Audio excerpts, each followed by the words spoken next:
वैज्ञानिक अब मानते हैं कि ब्रह्मांड के हर कोने में कहीं न कहीं ऐसे जीव मौजूद हो सकते हैं जो सांस ले सकते हैं, किसी भी वातावरण में, किसी भी तापमान में। वे हर चरम परिस्थिति के अनुकूल हो सकते हैं और तीव्र गति से अपना विस्तार कर सकते हैं। इसी संभावना की जांच करने के लिए वैज्ञानिकों ने कुछ अत्यंत प्रतिकूल ग्रहों के वातावरण में जीवन की संभावनाओं पर प्रयोग और सिमुलेशन अध्ययन। परिणाम वाकई हैरान करने वाले। साल 2023 में जेम्स वेब स्पेस टेलीस्कोप ने अंतरिक्ष के पश्चिमी भाग में एक नए तारे की खोज की, LHS 475b। यह ग्रह पृथ्वी से केवल 41 प्रकाश वर्ष की दूरी पर स्थित है और जब शुरुआती आंकड़े सामने आए, वैज्ञानिकों की उत्तेजना चरम पर, क्योंकि इस ग्रह का आकार लगभग पृथ्वी के समान है, पृथ्वी के व्यास का 99%। क्या यह दूसरी पृथ्वी हो सकती है? क्या यहाँ जीवन संभव है? लेकिन वास्तविकता ने उम्मीदों को झटका दिया। आगे के अध्ययन से पता चला कि इस ग्रह की सतह का तापमान लगभग 312 डिग्री सेल्सियस उष्ण है। इतनी गर्मी में तो पृथ्वी पर जात सभी जीवधारी पल में पिघल जाएंगे। पर वैज्ञानिकों ने हार नहीं। उनका मानना था कि शायद समस्या तापमान में नहीं है, बल्कि हमारी कल्पना में है। किसने कहा कि जीवन को अस्तित्व के लिए ऑक्सीजन और गर्म वातावरण की आवश्यकता ही होनी चाहिए? शायद जिन जगहों को हम जीवन के लिए असंभव समझते हैं, वहीं किसी अद्भुत रूप में जीवन छिपा बैठा है। हमारे सौर मंडल में एक ऐसा रहस्यमय ग्रह है जिसे वैज्ञानिक वर्षों से अध्ययन कर रहे हैं। पृथ्वी का सबसे बड़ा उपग्रह टाइटन। 7 अप्रैल 2025 को स्टार साइंस नामक पत्रिका ने टाइटन पर आधारित एक महत्वपूर्ण शोध प्रकाशित किया। यह ग्रह, जिसे शनि का उपग्रह भी कहा जाता है, हमेशा से वैज्ञानिकों की उत्सुकता का केंद्र रहा। पूरा ग्रह एक घने नारंगी धुंध की परत से ढका हुआ है। 2005 में जब कैसिनी ह्यूजेंस यान ने टाइटन की सतह पर उतरकर पहली तस्वीरें भेजी तो वैज्ञानिक समुदाय स्तब्ध रह गया। वहाँ 50 से अधिक झीलें थी, लेकिन अधिकांश झीलें धोखा थी। असली पानी नहीं, बल्कि मीथेन का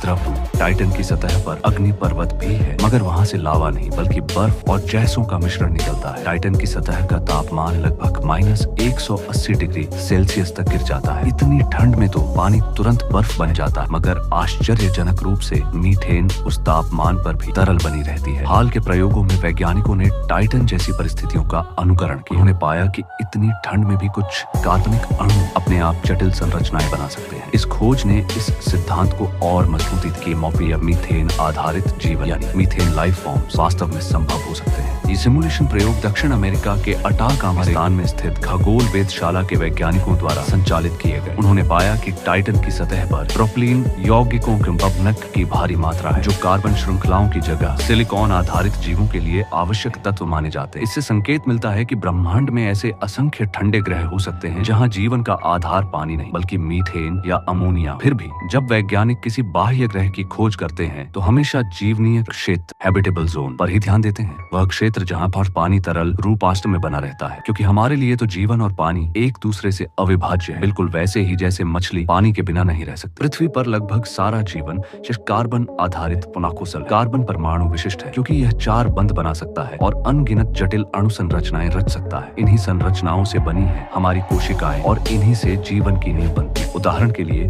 अगर किसी इंसान के एक कोशिका के DNA को सीधा फैलाया जाए तो उसकी लंबाई लगभग 2 मीटर होती है, और अगर शरीर की सभी कोशिकाओं के DNA को जोड़ दिया जाए तो उसकी कुल लंबाई लगभग मात्र 20 अरब किलोमीटर वर्ग होगी। इतनी कि वह सूर्य के चारों ओर कई बार घूम। सदियों तक वैज्ञानिकों का मानना था कि बहुत जटिल जीवन केवल कार्बन से ही संभव, पर हाल के अनुसंधान यह संकेत देते हैं कि यह धारणा शायद अधूरी है। आवर्त सारणी में कार्बन का निकटतम साथी तत्व सिलिकॉन।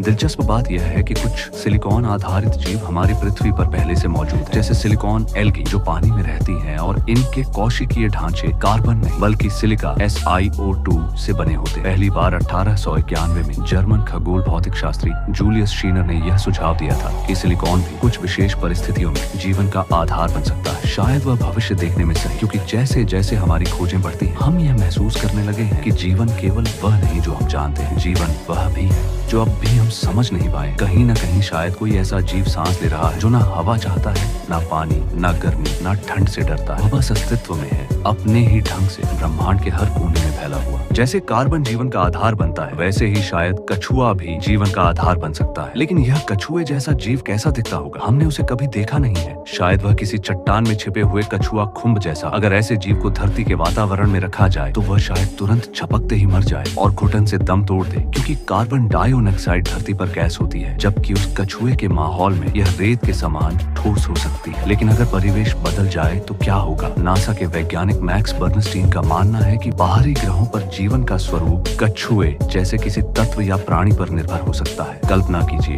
यदि वहाँ ऑक्सीजन जैसा वातावरण न हो तो जीवन की ऊर्जा को संग्रहित करने वाला नेटवर्क कुछ और तरह से काम कर सकता है। भले ही वह डीएनए की तरह आनुवंशिक जानकारी न भेजे, लेकिन जब एक क्रिस्टल की परत दर परत नई परमाणुएं जुड़ती है तो उनमें एक निश्चित क्रम बनता जाता है। अगर उस क्रिस्टल का कोई छोटा टुकड़ा टूटकर अलग हो जाए तो शायद उसे नया जीवन कहा जा सके। हालांकि उस क्रिस्टल का जीव एक सभ्यता बनने में लाखों साल लगा देगा, क्योंकि खनिजों की वृद्धि बहुत धीमी होती है। लेकिन अगर वही कछुए जैसा पदार्थ तरल रूप में बदल सके तो संभव है कि उसका विकास और जैविक विकास समान गति से चल सके। यह विचार मार्शल इंस्टीट्यूट ऑफ टेक्नोलॉजी के शोध से प्रेरित है, जो कहता है कि अत्यधिक तापमान वाले बाह्य ग्रह असल में ब्रह्मांडीय जीवन के लिए उपयुक्त हो सकते हैं। ये ग्रह पृथ्वी से कम 30 गुना बड़े हैं, जहाँ तापमान 100 डिग्री सेल्सियस से नीचे शायद ही कभी पहुँचता है। यदि इन ग्रहों पर सचमुच जीवन मौजूद तो वहाँ के जीवों की सांस लेने की विधि हमारी तरह नहीं होगी। वैज्ञानिकों ने खोज में पाया है कि जीवन केवल कार्बन या पानी पर आधारित होना जरूरी नहीं। जीवन की रासायनिक नींव किसी और तत्व या विलायक पर भी टिकी हो सकती है। 2016 में प्रख्यात जीव विज्ञानी पॉल डेविस और उनकी साथी सारा वॉकर ने अपने शोध में कहा था कि पृथ्वी पर जीवन का स्रोत एक साझा पूर्वज रहा, लेकिन पूरे ब्रह्मांड के लिए यह नियम आवश्यक। अन्य जगहों पर रासायनिक प्रतिक्रियाएं हमारी तरह नहीं, बल्कि पूरी तरह अलग तत्वों और प्रक्रियाओं पर आधारित जीवन हो सकता है। डेविस और वॉकर के अनुसार जीवन का न्यूनतम मापदंड यह है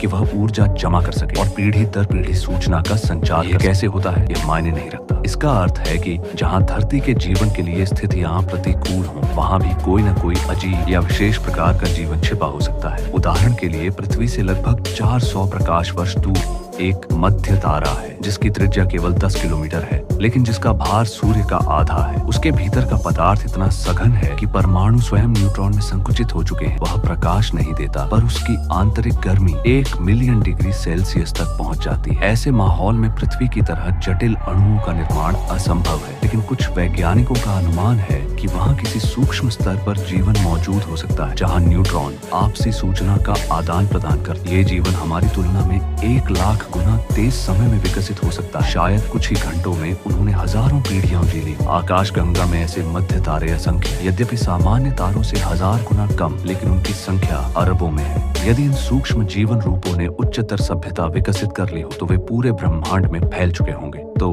भले ही जेम्स वेब टेलीस्कोप किसी निकट के ग्रह जैसे प्रॉक्सिमा सेंटरी बी पर जीवन के संकेत पाए, हमें उत्साहित होने से पहले सतर्क रहना चाहिए, क्योंकि हम नहीं जानते कि ऐसा बाह्य जीवन मानव सभ्यता के प्रति कैसा व्यवहार करेगा। जीवन की खोज हमारा दृष्टिकोण बदल सकती है, लेकिन साथ ही यह मानवता के लिए एक अवसर या एक संभावित खतरा भी हो सकती है। इसलिए अंतरिक्षीय जीवन की खोज के साथ हमें उसके परिणामों के लिए भी तैयार रहना होगा। ब्रह्मांड अनंत और उसमें जीवन के रूप शायद हमारी कल्पना से भी परे है। हम अभी तो बस उस रहस्य के द्वार पर खड़े